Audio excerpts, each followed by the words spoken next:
Clapping for sync. There has been a lot of Switch-related news over the past 24 hours, between the fact that we got those sales numbers on the Switch and it's been looking really strong, not to mention the fact that it looks like it more than likely may have actually passed up the lifetime sales of the Xbox One in half the time, which is kind of crazy. There's the fact that we are more than likely not getting a Switch Pro sometime this year, but I think one of the most interesting things that really stands out to me is the prospect of PS4 Remote Play coming to the Switch. Now, to be clear, this isn't really the same thing as our usual type of rumor. This isn't someone with a history of leaks mentioning something on Twitter. This isn't some kind of random article popping up talking about the possibility. The source of this particular theory is the fact that there is a survey going out from Sony, which is covering a lot of questions regarding people's feelings on remote play. Now, where this is being reported from specifically, it's been making rounds on a lot of different news websites, but the origin originally comes from Reddit, where a user says they took this survey and it covered a number of different questions, including things like, what kind of options do you want to remote play? Do you want to get a better streaming service by turning down graphics qualities? Do you want to have access to older games like for PS1 and PS2? But the most interesting question that raises a lot of eyebrows is, are you interested in seeing remote play make its way to more devices? What's really interesting, though, about this question about bringing remote play to more devices is that it's specific about what devices, including things like Apple TV and other set-top boxes, other handheld portable devices, but most interestingly, as we're talking about in this video, the Nintendo Switch. The Switch, though, I really want to talk about the Switch because it occupies this really interesting midpoint where when you look at these other devices they're talking about and things that currently support remote play, well, the idea of adding it to something like Apple TV is really interesting because, yeah, that's a cool way of streaming different media, and this is giving you now a way to access gameplay as well. And when you look at the ability to play on the go with your phone, that's awesome portability. But again, the really big, cool selling point about the Switch is this design that allows you to do effectively both. As of right now, PS4 Remote Play is available on PC, Mac, as well as iOS and Android devices. And so far, the most interesting of these is definitely being able to play on your phone. I mean, the entire idea of having an on-the-go phone with gamepad setup and being able to play your PS4 that's back at home is really, really cool. And something I think is really important to argue, too, is that while phones certainly offer the best portability factor as a cool way to remotely play something on the go, the Switch is just a naturally much more fitted device. It comes with its own controls instead of having to use on-screen controls or buying a separate accessory, and it does have a larger screen than most things out there. Of course, you could also play on, say, a tablet like an iPad, and that gives you that larger screen experience, but again, the Switch is this kind of all-in-one experience for that. And as we all know, you can also dock it to play on a TV. So if you have multiple setups for your Switch and just your one main PS4 Pro setup somewhere, well, that's a really interesting way of putting the two systems together. Funny enough, this is a concept that we messed with late last year. We took a Switch that we had hacked to run Android and installed PS4 Remote Play on it and used it. And it didn't run super great because obviously it's not really an optimized device for Android. It's all kind of up in the air.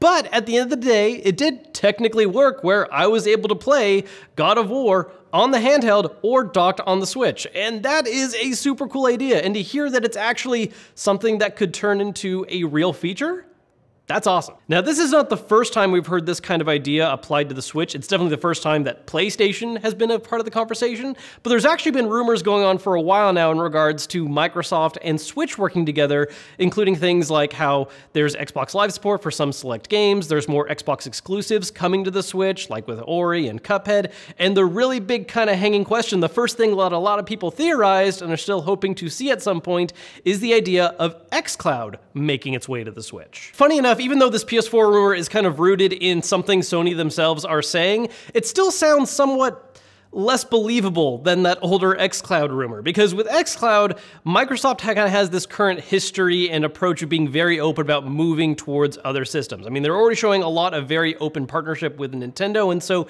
the idea of something like xCloud coming to the Switch makes a lot of sense. When you think of remote play, PlayStation has been in this kind of setup for the last few years, basically since the PS4 came out, in which they don't necessarily care about playing nice. And with how well the PS4 has been selling, especially before the Switch came out, I don't blame them. I mean, it's very clear that there's been this idea of, well, we're already doing well, we don't necessarily have to take these very aggressive stances on things that people think is really cool, whether that's adding cross-play support to more games, which they were very resistant to for quite some time, bringing their IPs to additional platforms, which they've never really had a history of, and there's been some light rumor of some making their way to PC, but even then, when you think the idea of a PlayStation game making its way to the Switch or an Xbox system, doesn't exactly sound believable. If this is a thing that they're talking about internally, though, about potentially doing and, reaching out to other systems, including Nintendo, to add remote play to their systems, that is an insanely awesome and cool idea. I mean, obviously, with remote play, there's still that kind of hanging question of you need to own a PlayStation in the first place. It's not a situation like PlayStation Now where you don't have to own any kind of Sony accessory. You can just play games directly, which is really cool. That would be super amazing. But even then, the idea of turning a portable handheld like the Switch and giving it the ability to play games with the graphics and quality of AAA PlayStation titles, currently PS4, who knows down the line with PS5, that is an insanely cool idea. The reason why I wanted to make a video focusing on this particular bit of news, well, it is honestly kind of the shakiest of the bunch because, again, it's not really a rumor, but it is part of a survey and it's something that Sony themselves are directly talking about, is that, yeah, it sucks we're not getting a Switch Pro. And yeah, it's cool that Switch had a really good sales year last year, but it's this idea, this concept of remote play making its way to the Switch that gets me the most excited for stuff that we could see happening later this year. There's a lot that I like about the Switch, but ultimately the one thing that always kind of sells me on it is that I grew up really loving portable handhelds, and the Switch has very much brought back that style of gaming. A lot of people for a long time were making the argument that like, oh, handheld gaming is going to die, it's all about phones now, and the Switch kind of proved that's not really the case. They've gotten a lot more third-party support as far as games coming out on it. There's been some amazing titles released by Nintendo themselves. And if any of this is remotely true, whether it's bringing xCloud to the Switch or PS4 Remote Play, the concept of being able to bring those traditional console experiences on the go with the Switch is just something I really want to see happen. That's it. I don't think I have a stronger out than that. Maybe that's the out. Or that. I don't know. Stevie, you decide.